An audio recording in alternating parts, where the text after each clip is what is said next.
ಕರ್ನಾಟಕ ರಾಜ್ಯ ರೈತ ಸಂಘ ಬೈರಮಂಗಲ ಚಲೋ ಮಾಡ್ತಾ ಇದೆ. ಯಾವ ಕಾರಣಕ್ಕೆ? ಬಿಡದಿ ಟೌನ್ಶಿಪ್ ವಿಚಾರವಾಗಿ ಎದ್ದಿರುವಂತಹ ವಿವಾದ ನಿಮಗೆ ಗೊತ್ತೇ ಇದೆ.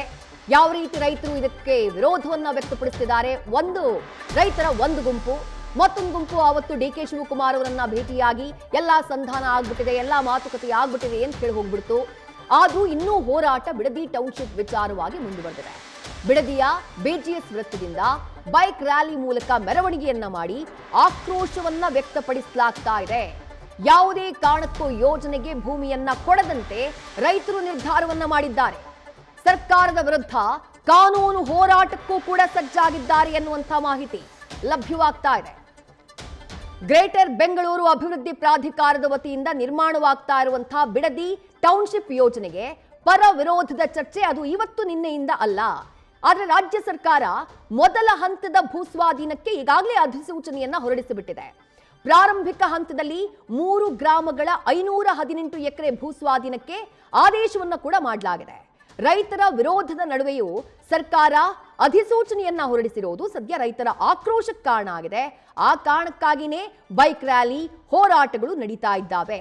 3 ಗ್ರಾಮಗಳ 518 ಎಕರೆ ಭೂಸ್ವಾಧೀನಕ್ಕೆ ಅಧಿಸೂಚನೆ ಪತ್ರವನ್ನ ಸರ್ಕಾರ ಹೊರಡಿಸಿರೋದು. ಸೂಕ್ತ ದಾಖಲೆಯನ್ನ ಸಲ್ಲಿಸಿ ಪರಿಹಾರವನ್ನ ತೆಗೆದುಕೊಳ್ಳುವಂತೆ ಸರ್ಕಾರ ಸೂಚನೆಯನ್ನ ಕೊಟ್ಟಿದೆ. ಒಟ್ಟಾರೆಯಾಗಿ ಈ ಯೋಜನೆ ಏನು, ಈ ಯೋಜನಾ ವ್ಯಾಪ್ತಿ ಎಷ್ಟು ಅಂತ ಕೇಳಿದ್ರೆ ಸುಮಾರು 9 ಕಂದಾಯ ಗ್ರಾಮಗಳ 7,418 ಎಕರೆ ಭೂಸ್ವಾಧೀನವನ್ನ ಸರ್ಕಾರ ಮಾಡಿಕೊಳ್ಳುತ್ತೆ ಮುಂದಿನ ದಿನಗಳಲ್ಲಿ ಹಂತ ಹಂತವಾಗಿ ಈ ಬಿಡದಿ ಟೌನ್ಶಿಪ್ ಯೋಜನೆಯ ಕಾರಣಕ್ಕಾಗಿ. ಅದೇ ಪ್ರಾರಂಭಿಕವಾಗಿ ಈಗ ಅದರಲ್ಲಿ 3 ಗ್ರಾಮಗಳ 518 ಎಕರೆ ಭೂಸ್ವಾಧೀನಕ್ಕೆ ಅಂತಿಮ ಅಧಿಸೂಚನೆಯನ್ನ ಸರ್ಕಾರ ಪ್ರಕಟ ಮಾಡಿದೆ. ಬಿಡದಿ ಹೋಬಳಿಯ ಕೆಂಪಯ್ಯನಪಾಳ್ಯ, ಮಂಡಲಹಳ್ಳಿ ಹಾಗೆ ವಡೇರಹಳ್ಳಿ ಗ್ರಾಮಗಳ ಸುಮಾರು 754 ರೈತರ ಜಮೀನುಗಳ ಭೂಸ್ವಾಧೀನಕ್ಕೆ ಸರ್ಕಾರ ಅಧಿಸೂಚನೆಯನ್ನ ಹೊರಡಿಸಿರೋದು. ಸರ್ಕಾರ ಹೇಳ್ತಾ ಇರೋದೇನು, ನಿಗದಿಪಡಿಸಿರುವಂತಹ ಅಮೌಂಟ್ ಎಷ್ಟು? ನಗರಾಭಿವೃದ್ಧಿ ಇಲಾಖೆ ಕೊಟ್ಟಿರುವಂತಹ ಸೂಚನೆ ಪ್ರಕಾರ ಪ್ರತಿ ಎಕರೆಗೆ ಕನಿಷ್ಠ 2.07 ಕೋಟಿ ರೂಪಾಯಿ ದರವನ್ನ ನಿಗದಿ ಮಾಡಲಾಗಿದೆ. ಕ್ರಯಪತ್ರ, ದಾನಪತ್ರ, ವಿಭಾಗ ಪತ್ರ ಸೇರಿ ಭೂ ಹಕ್ಕು ಸಂಬಂಧಿತ ದೃಢೀಕರಣ ಪತ್ರ ಹಾಗೆ ಗುರುತಿನ ಚೀಟಿಗಳನ್ನ ನೀಡಿ ಪರಿಹಾರಕ್ಕೆ ರೈತರು ಅರ್ಜಿ ಸಲ್ಲಿಸಬಹುದು. ಆದರೆ ರೈತರಿಂದಾನೇ ಬಹಳ ದೊಡ್ಡ ಮಟ್ಟದಲ್ಲಿ ಈ ವಿಚಾರವಾಗಿ ವಿರೋಧ ವ್ಯಕ್ತವಾಗಿದೆ. ನಾವು ಈ ಭೂಮಿನಲ್ಲಿ ಕೃಷಿ ಮಾಡ್ತಾ ಇದ್ದೀವಿ, ನಮಗೆ ಈ ಭೂಮಿ ಅನ್ನ ಕೊಡ್ತಾ ಇದೆ, ಈ ಭಾಗದಲ್ಲಿ ಬಿಡದಿ ಟೌನ್ಶಿಪ್ ಅನ್ನ ನೀವು ಮಾಡೋದಕ್ಕೆ ಹೋಗಬೇಡಿ, ಇದು ಕೃಷಿ ಭೂಮಿ ಆಗಿರೋದ್ರಿಂದ ನಾವೆಲ್ಲರೂ ಇಲ್ಲಿ ಬದುಕನ್ನ ಕಟ್ಕೊಳ್ತಾ ಇರೋದ್ರಿಂದ ನಮಗೆ ಯಾರಿಗೂ ಕೂಡ ಇಲ್ಲಿ ಟೌನ್ಶಿಪ್ ಆಗೋದು ಇಷ್ಟ ಇಲ್ಲ, ನಮ್ಮ ಜೀವನದ ಮೇಲೆ ಬರೆ ಎಳೆಯೋಕೆ ಹೋಗಬೇಡಿ, ನೀವು ಕೊಡುವಂತಹ ಪರಿಹಾರದ ಹಣ ನಮಗೆ ಬೇಕಾಗಿಲ್ಲ, ನಮಗೆ ನಮ್ಮ ಕೃಷಿ ಭೂಮಿ ಬೇಕು, ನಮಗೆ ನಮ್ಮ ಮಣ್ಣು ಬೇಕು ಅಂತ ಹೇಳಿ ರೈತರ ಒಂದು ಗುಂಪು ಹೋರಾಟವನ್ನ ಮಾಡ್ತಾ ಇದೆ, ಆಕ್ರೋಶವನ್ನ ವ್ಯಕ್ತಪಡಿಸ್ತಾ ಇದೆ. ಈಗ ಈ ಹೋರಾಟ ರಾಜಕೀಯ ಸ್ವರೂಪವನ್ನ ಕೂಡ ಪಡ್ಕೊಂಡಿರೋದು ನಿಮಗೆ ಗೊತ್ತೇ ಇದೆ. ಜೆಡಿಎಸ್ ಬಹಳ ಹಿಂದಿನಿಂದಾನು ಈ ಬಿಡದಿ ಟೌನ್ಶಿಪ್ ಯೋಜನೆಗೆ ವಿರೋಧವನ್ನ ವ್ಯಕ್ತಪಡಿಸಿದೆ. ಈ ಬಗ್ಗೆ ಮತ್ತಷ್ಟು ಡೀಟೇಲ್ಸ್ ನಮ್ಮ ಪ್ರತಿನಿಧಿ ಮೋಹನ್ ನೀಡ್ತಾ ಹೋಗ್ತಾರೆ. ಮೋಹನ್, ದೊಡ್ಡ ಮಟ್ಟದ ಹೋರಾಟ ಆವತ್ತು ಬೆಂಗಳೂರಿನಲ್ಲಿ ಪ್ರತಿಭಟನೆಯಾದಾಗ ಡಿ.ಕೆ. ಶಿವಕುಮಾರ್ ಅವರು ಡಿ.ಸಿ.ಎಂ ಆಗಿದ್ರು, ಅವ್ರ ಮನೆಗೆ ಹೋಗಿ ಅವರನ್ನ ಮೀಟ್ ಆಗಿ ಎಲ್ಲವೂ ಕೂಡ ಸಾಲ್ವ್ ಆಗಿದೆ ಅನ್ನುವಂತಹ ಘೋಷಣೆಯನ್ನ ಮಾಡಲಾಯಿತು, ಅಧಿಸೂಚನೆಯನ್ನು ಹೊರಡಿಸಿಯಾಗಿದೆ.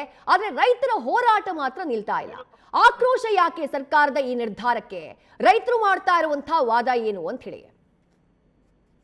ಖಂಡಿತ ವಿದ್ಯಾಶ್ರೀ, ಏನು ಈ ಒಂದು ಟೌನ್ಶಿಪ್ ಅನ್ನ ವಿರೋಧಿಸಿ ಈಗಾಗಲೇ ರೈತರು ಕೂಡ 1.5 ವರ್ಷದಿಂದ ಕೂಡ ಪ್ರತಿಭಟನೆಯನ್ನ ಮಾಡ್ತಾ ಇದ್ದಾರೆ. ಈ ಒಂದು ಟೌನ್ಶಿಪ್ ಅನ್ನ ಮಾಡ್ಲಿಕ್ಕೆ ಹಿಂದೆ ಇದ್ದಂತ 2006 ಮತ್ತೆ 2007ನೇ ಇಸ್ವಿಯಲ್ಲಿ ಕುಮಾರಸ್ವಾಮಿ ಅವರು ಸಿಎಂ ಆಗಿದ್ರು. ಈ ಒಂದು ಸಂದರ್ಭದಲ್ಲಿ ಈ ಒಂದು ಬೆಂಗಳೂರಿನ ಸುತ್ತಮುತ್ತ 5 ಟೌನ್ಶಿಪ್ ಅನ್ನ ಮಾಡಬೇಕು ಅಂತ ನಿರ್ಧಾರವನ್ನ ಮಾಡ್ತಾರೆ. ಈ ಒಂದು ಸಂದರ್ಭದಲ್ಲಿ ವಿರೋಧವನ್ನ ಕೂಡ ಇಲ್ಲಿಯ ರೈತರು ಕೂಡ ಮಾಡ್ತಾರೆ. ಈ ಒಂದು ಸಂದರ್ಭದಲ್ಲಿ ರೈತರು ವಿರೋಧವನ್ನ ತಿರಸ್ಕಾರ ಮಾಡಿದ್ರೆ ಟೌನ್ಶಿಪ್ ಅನ್ನ ಮಾಡ್ಲಿಕ್ಕೆ ಕೈ ಬಿಡ್ತಾರೆ. ಇದಾದ ಸಂದರ್ಭದಲ್ಲಿ ಮತ್ತೆ ಈಗ ಬಂದಂತ ಕಾಂಗ್ರೆಸ್ ಸರ್ಕಾರದಲ್ಲಿ ಡಿ.ಕೆ. ಶಿವಕುಮಾರ್ ಅವರು ಕೂಡ ಈ ಒಂದು ಟೌನ್ಶಿಪ್ ಅನ್ನ ಮಾಡಲೇಬೇಕು ಅನ್ನೋ ಒಂದು ತೀರ್ಮಾನವನ್ನ ಮಾಡ್ತಾರೆ. ಹೀಗಾಗಿ ಏನು ಕುಮಾರಸ್ವಾಮಿ ಅವರ ಕನಸಿನ ಕೂಸು ಇದು ಅನ್ನೋ ಒಂದು ಮಾತನ್ನ ಹೇಳೋ ಮೂಲಕ ಏನು ಈ ಒಂದು ಬಿಡದಿಯ ಟೌನ್ಶಿಪ್ ಅನ್ನ ಮಾಡಲೇಬೇಕು ಅನ್ನೋ ಒಂದು ಪಣವನ್ನ ತರ್ತಾರೆ. ಹೀಗಾಗಿ 9,600 ಎಕರೆ ಅಂದ್ರೆ ಇದರಲ್ಲಿ 2,700 ಎಕರೆ ಗೋಮಾಳನೇ ಬರ್ತದೆ. ಇನ್ನ ಉಳಿದಂತೆ 7,400 ಎಕರೆ ಏನು ಕೃಷಿ ಭೂಮಿ ಏನಿದೆ, ಈ ಒಂದು ಭೂಮಿಯನ್ನ ವಶಪಡಿಸಿಕೊಂಡು ಇಲ್ಲಿ ಒಂದು ಬೃಹತ್ ಆದಂತ ಟೌನ್ಶಿಪ್ ಅನ್ನ ಮಾಡಬೇಕು, ಅಂದ್ರೆ ಇಂಟೆಗ್ರಿಟಿ ಟೌನ್ಶಿಪ್ ಅನ್ನ ಮಾಡಿ ಈ ಒಂದು ಜನರಿಗೂ ಕೂಡ ಏನು ಭೂಮಿಗೆ ತಕ್ಕಂತ ಬೆಲೆಯನ್ನ ಕೊಡಬೇಕು. ಹಾಗೆ ಬೆಂಗಳೂರಿನಲ್ಲಿ ಬೆಳೀತಕ್ಕಂತ ಏನು ಜನಜಂಗುಳಿ ಏನಿದೆ ಇವರನ್ನ ಆ ಕಡೆ ಈ ಕಡೆ ಏನು ಕಲಿಸುವಂತ ಕೆಲಸವನ್ನ ಮಾಡಬೇಕು. ತುಂಬಾ ಅಂದ್ರೆ ಮುಂದೆ ಮುಂದೆ ಬರ್ತಾ ಜನಸಂಖ್ಯೆ ಕೂಡ ಜಾಸ್ತಿ ಆಗ್ತಾ ಇದೆ. ಹೀಗಾಗಿ ಏನು ಈ ಒಂದು 9,600 ಎಕರೆಯಲ್ಲಿ ಟೌನ್ಶಿಪ್ ಅನ್ನ ಮಾಡೋದ್ರ ಜೊತೆಗೆ ಇಲ್ಲೇ ಒಂದು IT ಕಂಪ್ನಿಗಳಾಗಿರ್ಬೋದು ಅಥವಾ ಬೇರೆ ಬೇರೆ ಕಾರ್ಖಾನೆಗಳನ್ನ ತಂದು ಇಲ್ಲೇ ಉದ್ಯೋಗವನ್ನ ಸೃಷ್ಟಿ ಮಾಡಬೇಕು ಅನ್ನೋ ನಿಟ್ಟಿನಲ್ಲಿ ಈಗಾಗಲೇ CM DK ಶಿವಕುಮಾರ್ ಅವರು ಪ್ಲಾನ್ ಅನ್ನ ಮಾಡಿರ್ತಕ್ಕಂಥದ್ದು. ಹೀಗಾಗಿ DCM ಆಗಿದ್ದಂತ ಸಂದರ್ಭದಲ್ಲಿ ಶಿವಕುಮಾರ್ ಅವರು ಕೂಡ ಸಾಕಷ್ಟು ಏನೋ ಈ ಒಂದು ರೈತರ ಒಂದು ಅಧಿಸೂಚನೆಯನ್ನ ತರಲಿಕ್ಕೂ ಕೂಡ ಸಾಕಷ್ಟು ಪ್ರಯತ್ನ ಮಾಡ್ತಾರೆ. ಅದಾದ ಬಳಿಕ CM ಆದಂತ ಬಳಿಕ ಈಗಾಗಲೇ 3 ಗ್ರಾಮಗಳಿಗೆ ಈಗಾಗಲೇ ಅಧಿಸೂಚನೆ ಕೂಡ ಸಿಕ್ಕಿರ್ತಕ್ಕಂಥದ್ದು. ಹೀಗಾಗಿ ಬೆಳಗ್ಗೆಯಿಂದನೂ ಕೂಡ ಸರ್ಕಾರಿ ಅಧಿಕಾರಿಗಳು ಕೂಡ ಬಂದು ಇಲ್ಲಿ ನೋಟಿಸ್ ಅನ್ನು ಇಶ್ಯೂ ಮಾಡುವಂತ ಒಂದು ಕೆಲಸವನ್ನ ಮಾಡಿದ್ದಾರೆ. ಈಗಾಗಲೇ 518 ಎಕರೆ ಭೂಮಿ ಏನಿದೆ, ಪ್ರದೇಶ ಏನಿದೆ, ಈ ಒಂದು ಪ್ರದೇಶಕ್ಕೆ ನೋಟಿಸ್ ಅನ್ನ ಸಂಬಂಧಪಟ್ಟಂತ ರೈತರಿಗೆ ನೋಟಿಸ್ ಅನ್ನ ಸರ್ವ್ ಮಾಡುವಂತ ಒಂದು ಕೆಲಸವನ್ನ ಮಾಡಿದ್ದಾರೆ.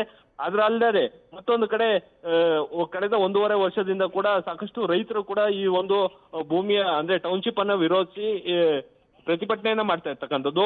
ಮುಂದಿನ ಅಂದ್ರೆ 2022ರಂದು ಕೂಡ ಸಾಕಷ್ಟು ಬೃಹತ್ ಪ್ರತಿಭಟನೆಯನ್ನು ಕೂಡ ಮಾಡ್ಲಿಕ್ಕೆ ಈಗಾಗಲೇ ರೈತರು ಕೂಡ ಸಮಯವನ್ನ ಒಂದ್ ಕಡೆ ನಿಗದಿ ಮಾಡ್ಕೊಂಡ್ರೆ ನಾಳೆ ಕೂಡ ನಿಖಿಲ್ ಕುಮಾರಸ್ವಾಮಿ ಅವರು ಕೂಡ ಈ ಒಂದು ಹೋರಾಟವನ್ನ ಯಾವ ರೂಪುರೇಷೆಗಳಲ್ಲಿ ಮಾಡ್ಬೇಕು ಅನ್ನೋ ಒಂದು ನಿಟ್ಟಿನಲ್ಲಿ ರೈತರ ಜೊತೆ ಒಂದು ಸಭೆಯನ್ನು ಮಾಡ್ಲಿಕ್ಕೂ ಕೂಡ ಎಲ್ಲಾ ರೀತಿಯ ತಯಾರಿಯನ್ನ ಕೂಡ ಮಾಡ್ಕೊಂಡಿರ್ತಕ್ಕಂಥದ್ದು. ಈಗ ಮತ್ತೊಂದು ಕಡೆ ನೋಡ್ತಾ ಹೋದಂತ ಸಂದರ್ಭದಲ್ಲಿ ಬಿಡದಿ ಟೌನ್ಶಿಪ್ ಏನಿದೆ ಇದು ಸಾಕಷ್ಟು ಮುನ್ನೆಲೆಗೆ ಬಂದಂತ ಸಂದರ್ಭದಲ್ಲಿ ಸಾಕಷ್ಟು ವಿರೋಧ ಕೂಡ ವ್ಯಕ್ತ ಆಗುತ್ತೆ. ಅದಲ್ಲದೆ DCM ಆಗಿದ್ದಂತ DK ಶಿವಕುಮಾರ್ ಅವರನ್ನ ಭೇಟಿ ಮಾಡುವಂತ ಕೆಲಸವನ್ನ ಮಾಡ್ತಾರೆ. ಆ ಒಂದು ಸಂದರ್ಭದಲ್ಲಿ ನೀವು ನನ್ನ ಬಟ್ಟೆ ಹರಿದ್ರು ಕೂಡ ನಾನು ಈ ಒಂದು ಬಿಡದಿ ಟೌನ್ಶಿಪ್ ಅನ್ನ ಮಾಡದೆ ತೀರದೇ ಇಲ್ಲ ಅನ್ನೋ ಒಂದು ಮಾತನ್ನ ಹೇಳ್ತಾರೆ. ಅದಲ್ಲದೆ ಇಲ್ಲಿ ಯಾರು ರೈತರು ಕೂಡ ಇಲ್ಲ ಅನ್ನೋದು ಕೂಡ ಅವರ ಬಾಯಿಂದ ಕೂಡ ಬರ್ತದೆ. ಈ ಒಂದು ಸಂದರ್ಭದಲ್ಲೂ ಕೂಡ ಸಾಕಷ್ಟು ಆಕ್ರೋಶಗೊಂಡಂತ ರೈತರು ಕೂಡ ಏನೋ ಈ ಒಂದು ಟೌನ್ಶಿಪ್ ಅನ್ನ ಮಾಡ್ಲಿಕ್ಕೆ ಬಿಡ್ಲೇಬಾರ್ದು ಅನ್ನೋ ಒಂದು ನಿಟ್ಟಿನಲ್ಲಿ ಮುಂದಾಗಿರ್ತಕ್ಕಂಥದ್ದು. ಆದ್ರೆ ಭೂಮಿಯ ಬೆಲೆ ಅಂದು ನೋಡಿದಂತ ಸಂದರ್ಭದಲ್ಲಿ ಸಾಕಷ್ಟು ತಳಮಟ್ಟಕ್ಕೆ ಇತ್ತು. ಆದ್ರೆ DK ಶಿವಕುಮಾರ್ ಅವರು ಒಂದು ಸಭೆಯನ್ನ ಮಾಡ್ತಾರೆ. ಸಭೆಯನ್ನ ಮಾಡಿದಂತ ಸಂದರ್ಭದಲ್ಲಿ 2,07,00,000 ಹತ್ತತ್ರ 1 ಎಕರೆಗೆ ಭೂಮಿಯ ಖರೀದಿ ಮಾಡ್ಲಿಕ್ಕೆ ಕೂಡ ಹಣವನ್ನ ಫಿಕ್ಸ್ ಮಾಡಿರ್ತಕ್ಕಂಥದ್ದು. ಅದ್ರ ಜೊತೆಗೆ ಭೂಮಿಯ ಜೊತೆಗೆ ಅಂದ್ರೆ ಹಣವನ್ನ ಯಾರು ಪಡೆಯೋದಿಲ್ಲ, ಅದರಲ್ಲೂ ಕೂಡ ಅರ್ಧ ಅಂದ್ರೆ 50-50 ಅನುಪಾತದಲ್ಲಿ ಅವ್ರಿಗೆ ಸೈಟ್ ಅನ್ನ ಕೊಡುವಂತ ಕೆಲಸಕ್ಕೂ ಕೂಡ ನಾವು ಮಾಡ್ತೀವಿ ಅನ್ನೋ ಒಂದು ಮಾತನ್ನ ಈಗಾಗಲೇ CM DK ಶಿವಕುಮಾರ್ ಅವರು ಕೂಡ ಹೇಳಿರ್ತಕ್ಕಂಥದ್ದು. ಈ ನಿಟ್ಟಿನಲ್ಲಿ ಸದ್ಯ 3 ಗ್ರಾಮಗಳಿಗೆ ಈಗಾಗಲೇ ನೋಟಿಸ್ ಅನ್ನ ಸರ್ವ್ ಮಾಡಿದ್ದಾರೆ. ಇನ್ನ ಉಳಿದಂತೆ 6 ಗ್ರಾಮಗಳಿಗೆ ನೋಟಿಸ್ ಅನ್ನ ಸರ್ವ್ ಮಾಡಬೇಕು. ಸದ್ಯ ಈ 3 ಗ್ರಾಮಗಳಲ್ಲಿ ನೋಟಿಸ್ ಅನ್ನ ಇಶ್ಯೂ ಮಾಡಿದಂತ ಸಂದರ್ಭದಲ್ಲಿ ಯಾವ್ಯಾವ ರೀತಿಯ ಪ್ರತಿಕ್ರಿಯೆ ಬರುತ್ತೆ, ಯಾವ ರೈತರು ಕೂಡ ಈ ಒಂದು ನೋಟಿಸ್ ಅನ್ನ ಪಡಿತಾರೆ, ಯಾರು ವಿರೋಧವನ್ನ ಮಾಡ್ತಾರೆ ಅನ್ನೋದು ಮಟ್ಟಿಗೆ ಸದ್ಯ ಇಲ್ಲಿಯ ಪರಿಸ್ಥಿತಿಯನ್ನ ಅವಲೋಕನ ಮಾಡ್ಲಿಕ್ಕೂ ಕೂಡ GBIT ಅಧ್ಯಕ್ಷರು ಹಾಗೆ CM DK ಶಿವಕುಮಾರ್ ಅವರು ಕೂಡ ಎಲ್ಲಾ ರೀತಿಯ ಪ್ಲಾನ್ ಅನ್ನ ಮಾಡ್ಕೊಂಡಿರ್ತಕ್ಕಂಥದ್ದು. ವಿಜಯಶ್ರೀ, ಥ್ಯಾಂಕ್ ಯು ಮೋಹನ್ ತಮ್ಮೆಲ್ಲ ಡೀಟೇಲ್ಸ್ಗೆ. ನ್ಯೂಸ್ ಫಸ್ಟ್ ನಿರ್ಭೀತಿಯಿಂದ ನಿಮ್ಮ ಪರವಾಗಿ.